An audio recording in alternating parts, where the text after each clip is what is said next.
विष्णु जिनका नाम है, वैकुंठ जिनका धाम है, जगत के पालनहार को हमारा शत शत प्रणाम है। आप सभी को रमा एकादशी की हार्दिक शुभकामनाएं।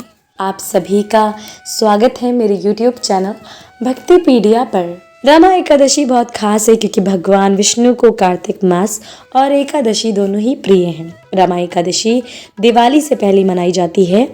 इस दिन व्रत रखने से भक्तों पर भगवान विष्णु और माता लक्ष्मी की कृपा बनी रहती है। पूरे दिन व्रत कर शाम को कथा पढ़ी जाती है। आज की इस वीडियो में आप रसपान करने वाले हैं रमा एकादशी की कथा का, तो आइए श्रवण करते हैं। धर्मराज युधिष्ठिर कहने लगे, हे भगवान, कार्तिक कृष्ण एकादशी का क्या नाम है, इसकी विधि क्या है, इसके करने से क्या फल मिलता है, सो आप विस्तार पूर्वक बताइए। भगवान श्री कृष्ण बोले, कार्तिक कृष्ण पक्ष की एकादशी का नाम रमा है। ये बड़े बड़े पापों का नाश करने वाली है।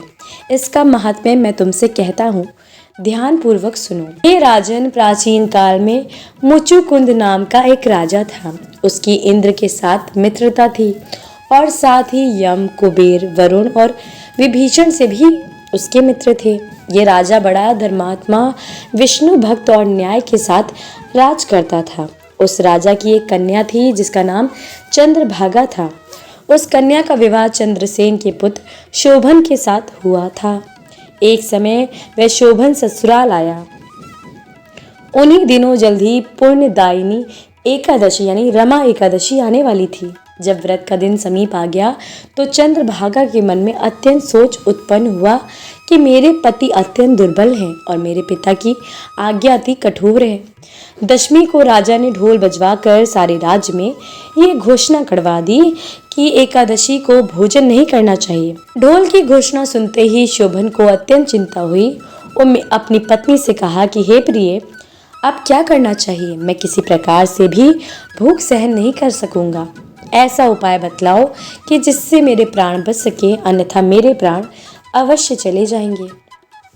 चंद्रभागा कहने लगी, हे स्वामी, मेरे पिता के राज में एकादशी के दिन कोई भी भोजन नहीं करता। हाथी, घोड़ा, ऊंट, बिल्ली, गौ आदि भी तृण, अन्न, जल आदि ग्रहण नहीं कर सकते। फिर मनुष्य का तो कहना ही क्या। यदि आप भोजन करना चाहते हैं तो किसी दूसरे स्थान पर चले जाइए, क्योंकि यदि आप यहीं रहना चाहते हैं तो आपको अवश्य व्रत करना पड़ेगा।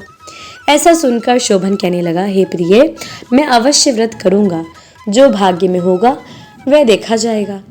इस प्रकार से विचार कर शोभन ने व्रत रख लिया और वह भूख और प्यास से अत्यंत पीड़ित होने लगा।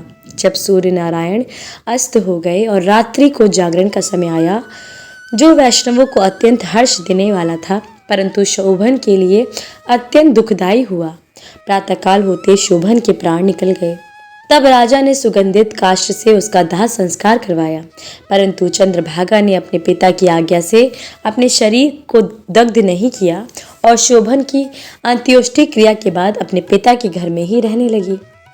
रमा एकादशी के प्रभाव से शोभन को मंदराचल पर्वत पर धन धान से युक्त तथा शत्रुओं से रहित एक सुंदर देवपुर प्राप्त हुआ।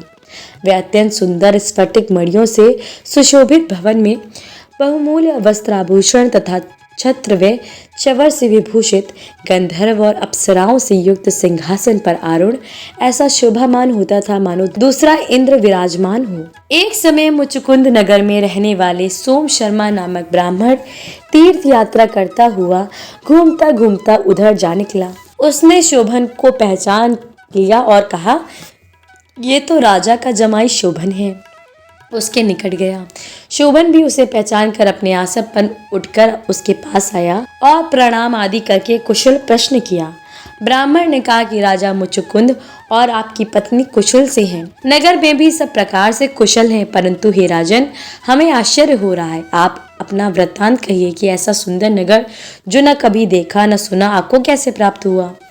तब शोभन बोला कि कार्तिक कृष्ण की रमा एकादशी का व्रत करने से मुझे ये नगर प्राप्त हुआ, परंतु ये अस्थिर है। ये स्थिर हो जाए ऐसा उपाय कीजिए। ब्राह्मण कहने लगा कि हे राजन, ये स्थिर क्यों नहीं है और कैसे स्थिर हो सकता है, आप बताइए। फिर मैं अश्वमेव वे उपाय करूंगा। मेरी इस बात को आप मिथ्या न समझिए।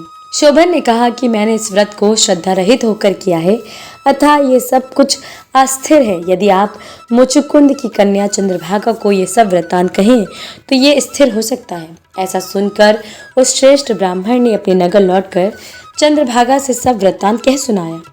ब्राह्मण के वचन सुनकर चंद्रभागा बड़ी प्रसन्नता से ब्राह्मण से कहने लगी, हे ब्राह्मण, ये सब बातें आपने प्रत्यक्ष देखी हैं या स्वप्न की बातें कर रहे हैं?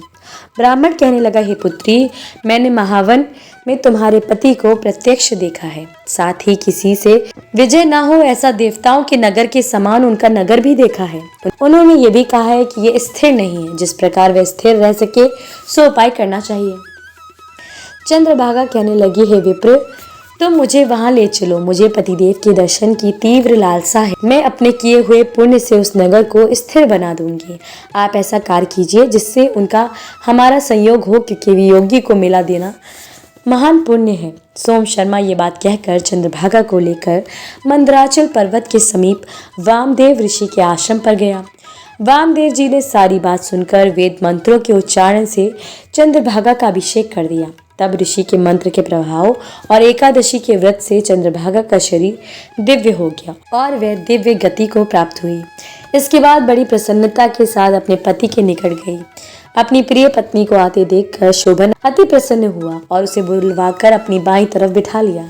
चंद्रभागा कहने लगी, हे प्राणनाथ, आप मेरे पुण्य को ग्रहण कीजिए। अपने पिता के घर जब मैं 8 वर्ष की थी तब से विधि पूर्वक एकादशी के व्रत को श्रद्धा पूर्वक करती आ रही हूँ। इस पुण्य के प्रताप से आपका ये नगर स्थिर हो जाएगा तथा समस्त कर्मों से युक्त होकर प्रलय के अंत तक रहेगा। इस प्रकार चंद्रभागा ने दिव्य आभूषणों और वस्त्रों से सुसज्जित होकर अपने पति के साथ आनंद पूर्वक रहने लगी। हे राजन, ये मैंने रमा एकादशी का महात्म्य कहा है। जो मनुष्य इस व्रत को करते हैं उन ब्रह्म हत्या आदि समस्त पाप नष्ट हो जाते हैं। कृष्ण पक्ष और शुक्ल पक्ष दोनों की एकादशियां समान हैं, इनमें कोई भेदभाव नहीं है, दोनों समान फल देती हैं। जो मनुष्य इस महात्म्य को पढ़ते अथवा सुनते हैं वे समस्त पापों से छूटकर विष्णु लोक को प्राप्त होते हैं। तो बोलिए विष्णु भगवान की जय, लक्ष्मीपति नारायण की जय। तो ये थी रमा एकादशी की कथा। हमारे चैनल पर कार्तिक मास महात्म भी सुनाया जा रहा है,